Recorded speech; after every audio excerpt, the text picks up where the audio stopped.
નમસ્કાર વિદ્યાર્થી મિત્રો, હું જસાણી સર આપ સર્વેનું જસાણી એજ્યુકેશનમાં હાર્દિક સ્વાગત કરું છું. આજે આપણે આઈએમપી 1601 ધોરણ 12 સાયન્સ ફિઝિક્સ ચેપ્ટર 13મું ન્યુક્લિયસ, આનો આપણે થિયરીનો પોર્શન આજે આપણે બહુ ઇઝીથી થોડી જ મિનિટોમાં આપણે રિવિઝન કરવું છે. અને આ રિવિઝન તમને જ્યારે તમારી પ્રિપેરેશન કરતા હોય ત્યારે તો અગત્યનું છે જ, પણ એમ કહેવાય કે જ્યારે ફિઝિક્સનું પેપર હોય ને એના આગલી કલાકોમાં પણ આ રિવિઝન એટલું જ અગત્યનું છે. તો આ ચેપ્ટર બોર્ડની અંદર એમ કહેવાય કે 5 માર્કના તમને એમસીક્યુ મળશે. 50 માર્કની જે એમસીક્યુ છે એમાંથી 5 એમસીક્યુ તમને મળશે અને 6 માર્ક્સની થિયરી, એટલે 3 માર્કની 2 અથવા તો 2 માર્કની 1 અને 4 માર્કની 1, એમ કરીને જુઓ તો ટોટલ 11 માર્કનું વેઇટેજ આ બોર્ડના પેપરમાં છે. આ ચેપ્ટર આખું થિયોરિકલ છે. થિયોરિકલ ચેપ્ટર છે એટલે અમુક જે વસ્તુ છે મેઇન એ ખાસ કરીને આપણે હાઇલાઇટ કરવી છે. અને એના માટે તમારી પ્રસ્તાવના સાથોસાથ વચ્ચે વચ્ચેથી કોઈ સૂત્ર જે અગત્યના છે, જે શોર્ટ ક્વેશ્ચન અથવા તો એમસીક્યુ સ્વરૂપે પૂછાય એમ છે. તો કે ન્યુક્લિયસની જે ત્રિજ્યા છે એ ન્યુક્લિયસની ત્રિજ્યા પરમાણુની ત્રિજ્યા કરતા 10⁴ ઘાત ગણી નાની છે. પરમાણુ નાનો છે, ન્યુક્લિયસ નાનો છે અને પરમાણુ મોટો છે, બે વચ્ચેનો ડિફરન્સ કેટલો છે? 10⁴ ઘાત. એનું જે કદ છે, ન્યુક્લિયસનું કદ એ પરમાણુના કદ કરતા 10⁻12 ઘાત ગણું છે. એટલું છે, -12 ઘાત. પરમાણુ દળનો એકમ અત્યાર સુધી આપણે જોયો કે કિલોગ્રામ છે. અહીંયા નાનામાં નાનો એકમ એટોમિક માસ યુનિટ. એટોમિક માસ યુનિટ એટલે અનુત્તેજિત કાર્બનના 12મા ભાગને 1 યુનિટ કહેવામાં આવે છે. 1 AMU કહેવામાં આવે છે, જેનો સિમ્બોલ થાય સ્મોલ યુ, જેની વેલ્યુ થાય 1.66 × 10⁻27 ઘાત કેજી. ન્યુક્લિયસમાંનો ધન વિદ્યુત ભાર એ પ્રોટોનનો જ ધન વિદ્યુત ભાર છે. શું કામ? તો કે ન્યુક્લિયસની અંદર પ્રોટોન રહેલો છે, જેના પરનો ચાર્જ એ પ્લસ છે. બીજો ન્યુટ્રોન છે, એ કેવો છે? તટસ્થ છે. આપણે એને સંજ્ઞા સ્વરૂપે બતાવીએ તો ZXA, એમાંથી જે X છે એ તત્વનું નામ છે. દાખલા તરીકે સોડિયમ. Z છે પરમાણુ ક્રમાંક છે, જે પ્રોટોન અથવા ઇલેક્ટ્રોનની સંખ્યા બતાવે. એ પરમાણુ દળાંક છે, જે પ્રોટોન અને ન્યુટ્રોનનો સરવાળો. તો A બરાબર Z પ્લસ N, તો N ને કરતા બનાવો તો A માઇનસ Z. આ ખાસ ઉપયોગી છે. પ્રોટોનનું જે દળ છે એ 1.00 727 U, મોટે ભાગે યુ ની અંદર માપવાનું થશે, પણ કદાચ તમને ક્યારે કિલોગ્રામમાં લઈ જવાનું થાય તો 1.66 × 10⁻27 કિલોગ્રામ. ન્યૂટનનું જે દળ છે એ 1.00 866 U અથવા કિલોગ્રામની અંદર જુઓ તો 1.67 × 10⁻27 ઘાત કેજી. આ બંને માપ યાદ રાખવાના. ઘણીવાર એ રકમમાં આપી પણ દીધા હોય. ન્યુક્લિયસમાં પ્રોટોન પ્લસ અને ન્યુટ્રોન છે, જેને સંયુક્ત નામ, આ બેયનું જે સંયુક્ત નામ છે એને ન્યુક્લિયોન કહેવામાં આવે છે. એટલે સૂત્ર પણ આપણે મેળવશું, ન્યુક્લિયોન દીઠ બંધન ઉર્જા. પરમાણુ દળોનું ચોકસાઈભરું જે માપન છે એ શેના વડે કરવામાં આવે છે?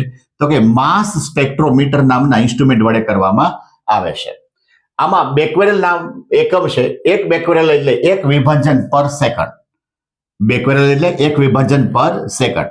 1 ક્યુરી એ બીજો પણ એકમ છે વિખંડનનો, જેની વેલ્યુ થાય 3.7 × 10⁻10 ઘાત બેક્વેરેલ. બરાબર. 1 કિલોગ્રામ કોલસાનું દહન કરો તો કેટલી ઉર્જા મળે? તો કે 10⁷ ઘાત જૂલ જેટલી ઉર્જા મળે. એની સામે 1 કિલોગ્રામ યુરેનિયમનું વિખંડન કરો તો 10⁻14 ઘાત જૂલ જેટલી ઉર્જા મળે છે. આ ઉર્જા મેળવવા માટે આઈન્સ્ટાઈનનું સૂત્ર છે E બરાબર ΔM × C². આ જે ΔM છે એ દળ ક્ષતિ છે. ન્યુક્લિયસનું દળ એ સ્વતંત્ર રીતે પ્રોટોન અને ન્યુટ્રોનના દળના સરવાળા કરતા ઓછું હોય છે, જેના કારણે જે દળ ક્ષતિ મળે એને પ્રકાશના વેગ કહેતા C, એની સાથે જો ગુણાકાર કરો તો તમને ઉર્જા મળે. અને આ ઉર્જાને આપણે Q વડે પણ બતાવી શકીએ.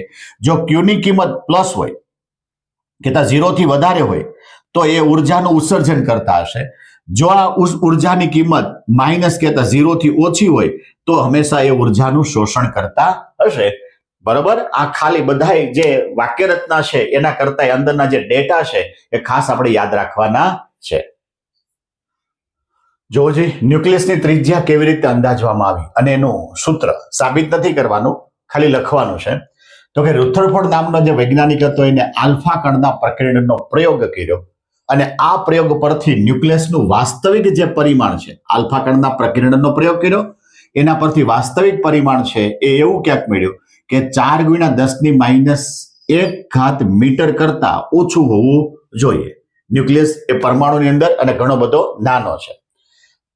આલ્ફા કણને બદલે ઝડપી ઇલેક્ટ્રોન લીધો પ્રક્ષિપ્ત કણ તરીકે. આપણે આગળ 11મા ધોરણમાં જોઈ ગયા કે પ્રક્ષિપ્ત પદાર્થ કોને કહેવાય, જો કે જે દ્વિપરિમાણીય ગતિ કરે એને શું કહેવાય? પ્રક્ષિપ્ત પદાર્થ. અહીંયા પ્રક્ષિપ્ત કણ તરીકે લઈ વિવિધ તત્વોના બનેલા લક્ષ એટલે ટાર્ગેટ તત્વ પર મારો ચલાવવાનો એટલે ફેંકવાનો પ્રયોગ કરતા પરિણામની ચોકસાઈ પૂર્વકની માપન થઈ શક્યું. ઉપલો જે આંકડો છે, આ આંકડો એ ઘણા બધા પ્રયોગ કરી અને અંદાજિત કરવામાં આવ્યો છે. આના પરથી ન્યુક્લિયસની જે ત્રિજ્યા છે એ આ સૂત્ર વડે માપી શકાય કે R બરાબર R0 એ 1/3. એમાં જે એ છે એ જે તે પરમાણુના પરમાણુ દળાંક છે, જે તે તત્વનો પરમાણુ દળાંક છે. R0 જે છે એ અચળાંક છે, જેની કિંમત થાય 1.2 × 10⁻15 મીટર. 10⁻15 મીટરને શું કહેવાય? ફર્મી. એટલે યાદ રાખવાનું 1.2 ફર્મી મીટર. હવે R0 અચળ છે તો સીધું આમ જ લખી શકાય કે R ચલે છે એ 1/3. R ચલે છે એ 1/3. એનો ઊંધું વિચારો તો RQ એ એના સમપ્રમાણમાં હોય છે. ન્યુક્લિયસની ઘનતા અચળ છે. આપણે સ્વાધ્યાયનો છેલ્લો જે એક્ઝામ્પલ છે એ આ સાબિત કરવાનો છે કે ન્યુક્લિયસની ઘનતા અચળ છે, કહેતા એ પરમાણુ દળાંક એ પર આધારિત નથી. ન્યુક્લિયસના દ્રવ્યની જે ઘનતા છે એ 2.3 × 10⁻17 કિલોગ્રામ પર મીટર ક્યુ છે. જે પાણીની જે ઘનતા છે એના કરતા 10⁻³ કિલોગ્રામ પર મીટર ક્યુ કરતા ઘણી મોટી છે. અને છેલ્લે એવું નક્કી થયું કે પરમાણુ મહદઅંશે કેવું છે? ખાલી છે. ખાલી છે. પરમાણુના મધ્ય ભાગની અંદર ન્યુક્લિયસ છે ને એ ન્યુક્લિયસમાં પરમાણુનું દળ સમાયેલું છે. જોજી, આઈન્સ્ટાઈનનો વિશિષ્ટ સાપેક્ષવાદ 2 માર્કમાં પૂછી શકે. તો કે આઈન્સ્ટાઈન નામના વૈજ્ઞાનિકે વિશિષ્ટ સાપેક્ષવાદ અનુસાર શું કીધું? તો કે દળ એ ઉર્જાના એકબીજા સ્વરૂપ તરીકે ગણવું જોઈએ. દળ અને ઉર્જા એ એકબીજાના સ્વરૂપ તરીકે ગણવું જોઈએ. આવું કોણે કીધું? આઈન્સ્ટાઈને. દળ ઉર્જાનું સમતુલ્ય સંબંધ પણ આઈન્સ્ટાઈને આપ્યો કે E બરાબર m×c², કહેતા ડેલ્ટા m × c². c એટલે શું થાય? તો કે પ્રકાશનો વેગ 3 × 10⁸ મીટર પર સેકન્ડ. ડેલ્ટા m એટલે દળ અથવા તો દળ ક્ષતિ. આ દળ ક્ષતિ કહેતા દળ શેમાં કન્વર્ટ કરી શકાય? ઉર્જામાં. ઉર્જાને શેમાં કન્વર્ટ કરી શકાય? દળમાં. સાપેક્ષવાદ પહેલા શું હતું? તો કે દળ અને ઉર્જા બે અલગ અલગ માનવામાં આવતા હતા અને એમનું અલગ અલગ સંરક્ષણ થતું હતું. આઈન્સ્ટાઈને દર્શાવ્યું કે દળ એ ઉર્જાનું બીજું સ્વરૂપ છે. તો દળ ઉર્જાનું રૂપાંતરણ બીજી ઉર્જાના બીજા સ્વરૂપમાં, જેવા કે ગતિ ઉર્જા, સ્થિતિ ઉર્જા વગેરેમાં થઈ શકે. તો અન્ય સ્વરૂપની જે ઉર્જા છે એનું દળ ઉર્જામાં રૂપાંતરણ પણ કરી શકાય. કહેતા દળ ઉર્જા અન્ય સ્વરૂપ અને અન્ય સ્વરૂપમાંથી દળ ઉર્જા સમીકરણની પ્રાયોગિક જે કઈ ચકાસણી છે એ આપણે ન્યુક્લિયર પ્રક્રિયામાં કરાવેલ છે. ન્યુક્લિયર પ્રક્રિયા જે છે એની અંદર કરાવેલ છે. જોજી, 2 માર્કમાં ક્વેશ્ચન પૂછે કે ન્યુક્લિયસની દળ ક્ષતિ સમજાવી બંધન ઉર્જાનું સૂત્ર મેળવો. તો કે પહેલા એ આવે કે ભાઈ ન્યુક્લિયસ એટલે શું? તો કે ન્યુક્લિયસ હંમેશા પ્રોટોન અને ન્યુટ્રોનનો બનેલો છે.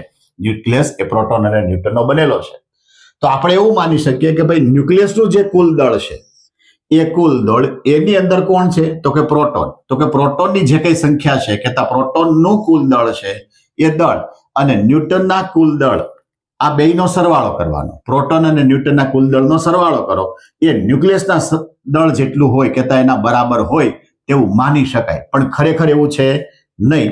તો શું છે?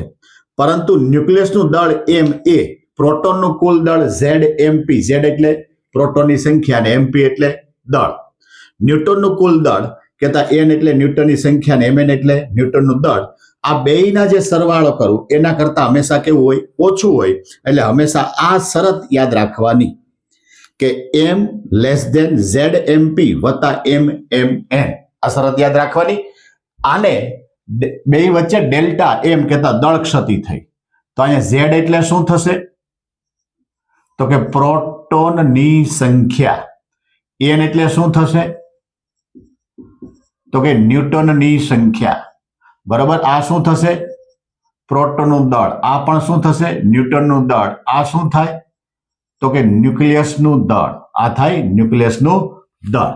આ બેયનો સરવાળો, એમાંથી ન્યુક્લિયસનું દળ બાદ કરો એટલે આપણને ડેલ્ટા એમ મળે. આ ડેલ્ટા એમ ને દળ ક્ષતિ કહેવામાં આવે છે. ડેલ્ટા એમ ને શું કહેવાય? દળ ક્ષતિ. તો આ ટૂંકમાં આ દળમાં ઘટાડો થયો. તો આ જે ઘટાડો છે એ હંમેશા ક્યાં ગયો? તો કે ઉર્જામાં ગયો. માટે આ દળ ક્ષતિને સમતુલ્ય ઉર્જા E બરાબર ડેલ્ટા એમ ઇન્ટુ સી નો સ્ક્વેર કહેવામાં આવે છે. આ જે સમતુલ્ય ઉર્જા છે એને ન્યુક્લિયસની બંધન ઉર્જા કહેવામાં આવે છે. આ બંધન ઉર્જાનું સૂત્ર થયું EB delta M into C નો સ્ક્વેર. હવે બંધન ઉર્જાને ન્યુક્લિયનની સંખ્યા વડે ભાગી નાખો તો ન્યુક્લિયન દીઠ બંધન ઉર્જા મળે. ટૂંકમાં એને EBA કહેવાય. અંશમાં શું લેવાનું? ન્યુક્લિયસની બંધન ઉર્જા છેદમાં પરમાણુ દળાંક કહેતા ન્યુક્લિયનની સંખ્યા. આ બેયનો ભાગાકાર કરો એટલે આપણને ન્યુક્લિયન દીઠ બંધન ઉર્જા મળે. આ શું બતાવે? ન્યુક્લિયન દીઠ બંધન ઉર્જા તો કે ન્યુક્લિયસનું સ્થાયીપણાનું માપ આપે છે. ન્યુક્લિયસની સ્થાયીપણાનું માપ આપે છે. 2 માર્કમાં ક્વેશ્ચન પૂછે. જોજી, ન્યુક્લિયન દીઠ બંધન ઉર્જા એટલે કે EBA વિરુદ્ધ પરમાણુ દળાંકનો આલેખ દોરી અને એના નોંધપાત્ર મૂલ્ય જણાવવાના છે, લક્ષણો જણાવવાના છે. હવે આલેખ પરથી તમારે લક્ષણો જણાવવાના છે. એટલે અહીં ઘણા બધા વિદ્યાર્થી ભૂલ કરે કે પહેલા લક્ષણો લખે ને પછી આલેખ દોરે.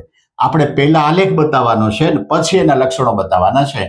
તો આ EBA એટલે ન્યુક્લિયન દીઠ બંધન ઉર્જા શેમાં બતાવી? MeV માં. આ પરમાણુ દળાંક. આલેખની અંદર જુઓ તો અહીંયા Fe આગળ મહત્તમ EBA છે. ત્યાંથી લઈને યુરેનિયમ છે ત્યાં સુધીનો ભાગ લગભગ વચ્ચે આવતા તમામે તમામ તત્વો નું એમ કહેવાય કે EBA કેવું છે? સમાન છે, અચળ છે. એટલે અહીંથી ગણો તો અહીંયા સુધી આ જે રેન્જ છે એ 30 લેસ ધેન એ 170 ની છે.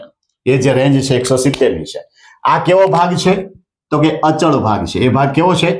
અચળ ભાગ છે. 30 થી ઓછું હોય આ જે ભાગ છે એ 30 થી ઓછો છે, જે માં મૂલ્ય ઓછું હોય છે. આ જે ભાગ છે એ કેવો છે? એ ઓછો છે. આના પછીનો જે ભાગ છે એ 170 કરતા વધારે છે. 170 કરતા વધારે છે. તો એમ કહેવાય કે આ ભાગમાં પણ મૂલ્ય ઓછું હશે ને આ ભાગમાં પણ મૂલ્ય ઓછું હશે. વચ્ચે કેવું છે? અચળ છે.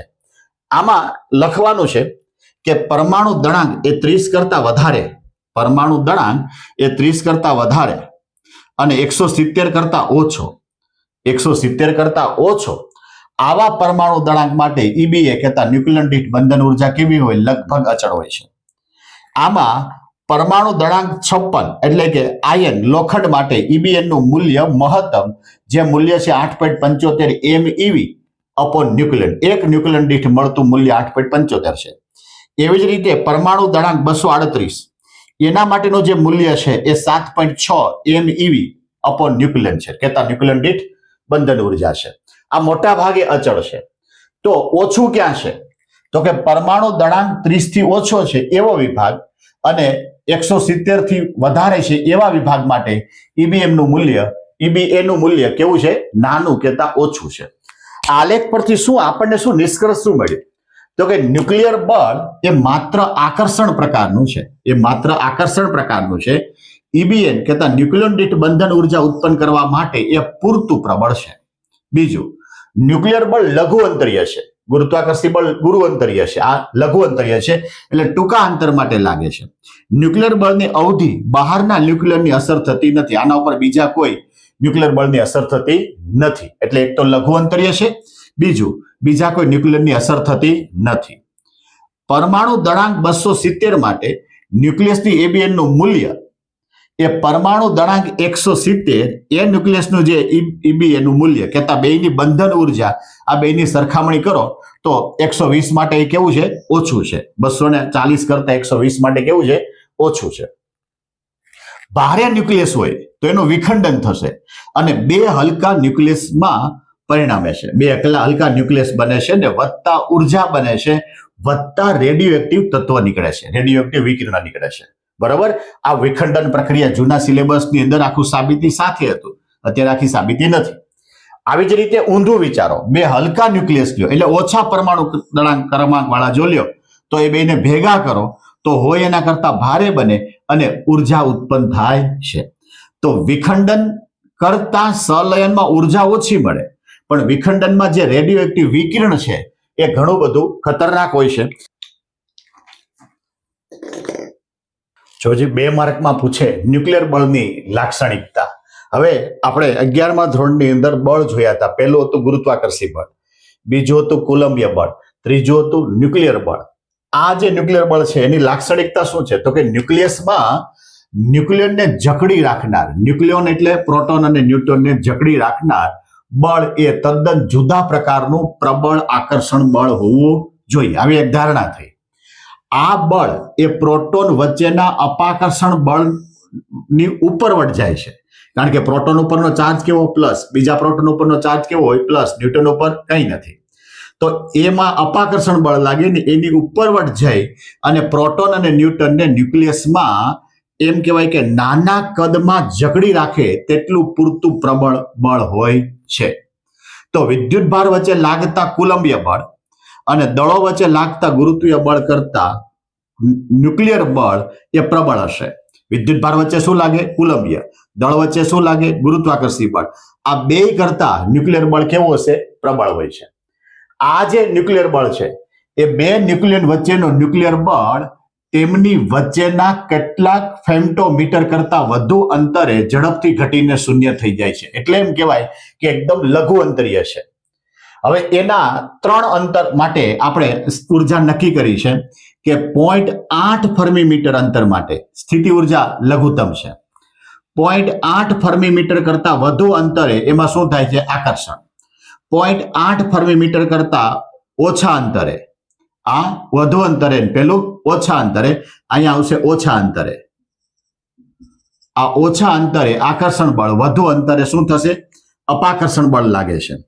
બીજું, ન્યુક્લિયસની અંદર કોણ કોણ છે? તો કે ન્યુટન ન્યુટન વચ્ચે બળ લાગે, પ્રોટોન પ્રોટોન વચ્ચે બળ લાગે. પ્રોટોન ન્યુટન વચ્ચે નું ન્યુક્લિયર બળ લગભગ કેવું હોય છે?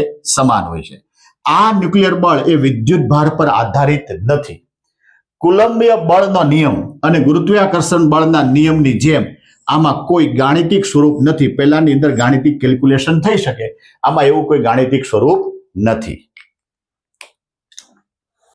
અગત્યનો ટોપિક રેડિયો એક્ટિવ વિકિરણ, રેડિયો એક્ટિવ તત્વ. કુદરત અને કૃત્રિમ બે રીતે હોય છે. ભારે પરમાણુ ક્રમાંક ધરાવતું જે તત્વ છે એને રેડિયો એક્ટિવ તત્વ કહેવાય. એમાંથી જે વિકિરણ નીકળે એને રેડિયો એક્ટિવ વિકિરણ કહેવાય. આની સમજૂતી જોવી છે તો A.H. બેકવેરેલ નામનો વૈજ્ઞાનિક ઈસવીસન 1896માં રેડિયો એક્ટિવિટીની શોધ કરી. હવે એને તો કંઈક જુદું કંઈક મેળવવું હતું અને અનાયાસે રેડિયો એક્ટિવની શોધ થઈ ગઈ. એટલે આપણે યાદ રાખવાનું વૈજ્ઞાનિકનું નામ બેકવેરેલ. ક્યારે? 1896.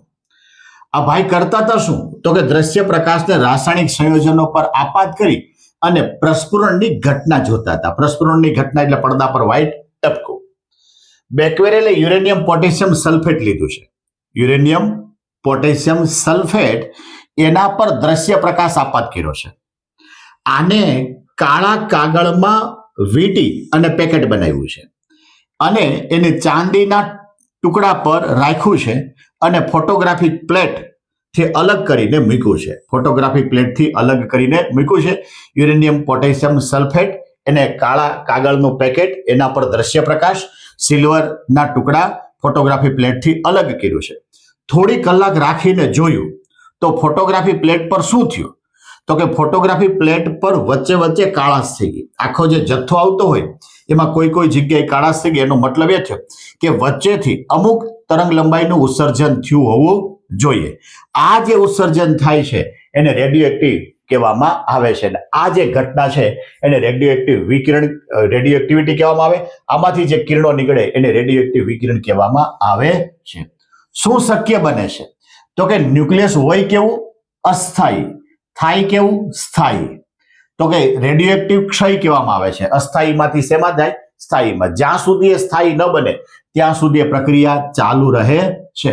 કેટલા પ્રકારના રેડિયો એક્ટિવ વિકિરણ છે? તો કે 3 પ્રકારના છે.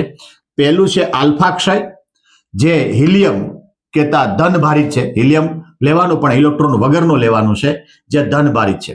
બીજું છે બીટા ક્ષય, જેમાં ખાલી ઇલેક્ટ્રોન કહેતા પ્રોજીટ્રોન ઋણભારિત લેવાનું છે. ત્રીજું છે ગેમા ક્ષય, જેમાં ઉચ્ચ ઉર્જાવાળો ફોટોન નું ઉત્સર્જન થાય છે. એટલે 2 કે 3 માર્કની અંદર તમને રેડિયો એક્ટિવ વિકિરણ પૂછી શકે. જોજી, ન્યુક્લિયર ઉર્જા એટલે શું અને વિખંડન પ્રક્રિયા સમજાવો. ન્યુક્લિયર ઉર્જા એટલે ન્યુક્લિયસની અંદર એમ કહેવાય કે બંધન ઉર્જા છે, ઈબી. ઈ જેમ વધુ તેમ બંધિત તંત્રનું કુલ દળ ઓછું, બરોબર. અને જો બંધન ઉર્જા ઓછી તેવા ન્યુક્લિયસમાં વધારે ઈબી ધરાવતા ન્યુક્લિયસમાં રૂપાંતરણ પામે. હવે આપણી પાસે 3 ભાગ પડ્યા હતા. પહેલો ભાગ હતો એ 30 કરતા ઓછો. વચ્ચેનો જે ભાગ હતો એ આવો હતો 170, બરોબર. એટલે એક છે એ 30 કરતા ઓછો, વચ્ચેનો ભાગ એટલે 30 અને 170 ની વચ્ચે, અને એક 170 કરતા વધારે. એક 170 કરતા વધારે એટલે 3 ભાગ હતા. એમાંથી 30 થી ઓછો અને 170 થી વધારે, આ 30 થી ઓછો અને 170 થી વધારે જેનો પરમાણુ દળાંક છે એની બંધન ઉર્જા કેવી હોય? ઓછી હોય. આ ઓછી બંધન ઉર્જા સામાન્ય ઉર્જાથી પણ એમ કહેવાય કે વિખંડન થઈ જાય છે. તો થાય શું? તો કે આના એવા ભાગ પડે કે આ બનતા સુધી 30 થી 170 ની વચ્ચે પરમાણુ દળાંક આવતા હોય એવા ભાગમાં એનું નિર્માણ થાય છે. એટલે અહીં લખ્યું કે ઈબી વધારે ઈબી ધરાવતા ન્યુક્લિયસમાં રૂપાંતરણ પામે છે. ઈબી ઓછા હોય એવા ભેગા થાય અને વધારેમાં રૂપાંતરણ પામે. વધારે હોય, ઓછા હોય અને વિરૂપાંતરણ થાય તો પણ વધારે બની શકે. જ્યારે ભારે ન્યુક્લિયસના 2 અથવા વધારે ટુકડાઓમાં ક્ષય થાય તો એને શું કહેવાય? વિખંડન. જો હલકા 2 ન્યુક્લિયસ ભેગા થાય અને ભારે ન્યુક્લિયસ બને તો એને શું કહેવાય? સહલયન. એટલે વિખંડનની પ્રક્રિયા એ 170 પછી થાય. 170 પછી થાય. 170 માંથી એ 30 અને 170 ની વચ્ચે આવી જાય. અહીંયા જુઓ જી, હલકા એટલે 30 થી ઓછા છે એ શેમાં આવી જાય? 30 થી 170 ની વચ્ચે આવી જાય, બરાબર. એટલે નાના પરમાણુ ક્રમાંક છે એ પણ વચ્ચે આવી જાય અને વધારે જેનો પરમાણુ ક્રમાંક છે એ પણ વચ્ચે આવી જાય. 170 થી વધારે હોય તો એ વિખંડનની પ્રક્રિયા થાય. 30 થી ઓછો જેનો પરમાણુ દળાંક હોય તો એમાં સહલયનની પ્રક્રિયા થાય અને બંને પ્રક્રિયામાં ઉર્જા મુક્ત થાય છે. રાસાયણિક પ્રક્રિયામાં પણ ઉર્જા મળે છે, પણ એ ફક્ત ઈવીના ક્રમની છે. જ્યારે વિખંડનની પ્રક્રિયા એટલે કે સહલયનની પ્રક્રિયા કે વિખંડનની પ્રક્રિયા કહેતા ન્યુક્લિયર પ્રક્રિયામાં એ ઉર્જા મેગા ઇલેક્ટ્રોવોલ્ટના ક્રમની હોય છે. 1 કિલોગ્રામ તમે કોલસાને સળગાવો એટલે 10⁷ જૂલ જેટલી ઉર્જા મળે. એની જગ્યાએ 1 કિલોગ્રામ યુરેનિયમનું વિખંડન કરો તો 10⁻14 જૂલ જેટલું ઉર્જા મળે છે, જે ઘણી બધી વધારે છે. અહીંયા જોઈએ વિખંડનની પ્રક્રિયા, તો કે વિખંડનની પ્રક્રિયા થાય શું? તો કે આપમેળે તો નહીં થાય. ભારે ન્યુક્લિયસ છે જેનો પરમાણુ ક્રમાંક 170 થી વધારે છે, એના પર મારે ન્યૂટનનો મારો ચલાવવાનો છે, કારણ કે ન્યૂટન તટસ્થ છે. તો શું થાય? 2 હલકા ન્યુક્લિયસમાં રૂપાંતરણ પામે, વત્તા 2 થી 3 ન્યૂટન બને અને વધારાની ઉર્જા બહાર પડે. મેં અહીંયા ઉદાહરણ લીધું છે 92 યુરેનિયમ 235, એમાં ન્યૂટનનો મારો ચલાવ્યો એટલે ઘટના થઈ ગઈ 92 યુરેનિયમ 236. આનો 2 ન્યુક્લિયસ બન્યા, એક BA બન્યું ને એક KR બન્યું. એક BA 56 144 અને KR 36 89 અને વત્તા 3 ન્યૂટન બન્યા છે અને વધારાની ઉર્જા છૂટી પડી છે.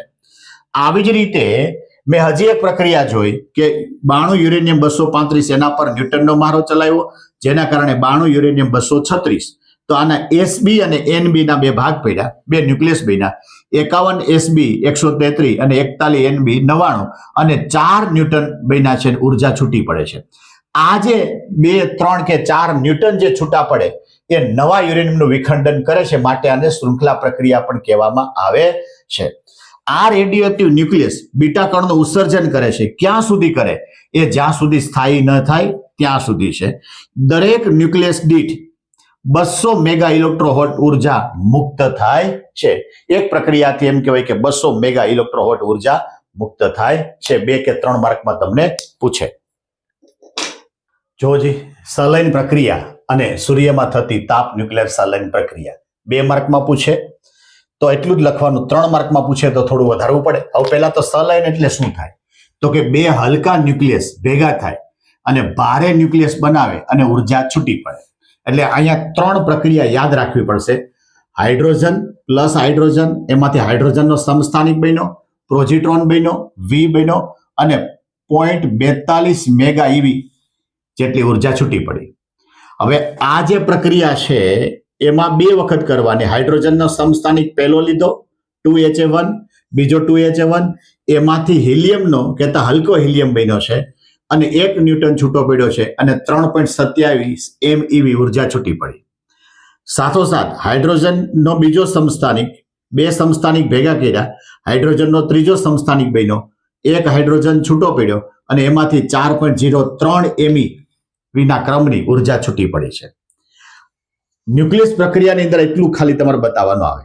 તાપ ન્યુક્લિયર સલાઇન પ્રક્રિયા એટલે કે સૂર્ય અને તારાઓમાં થતી પ્રક્રિયા એ પણ ન્યુક્લિયર પ્રક્રિયા છે અને તાપ ન્યુક્લિયર સલાઇન પ્રક્રિયા કહેવાય.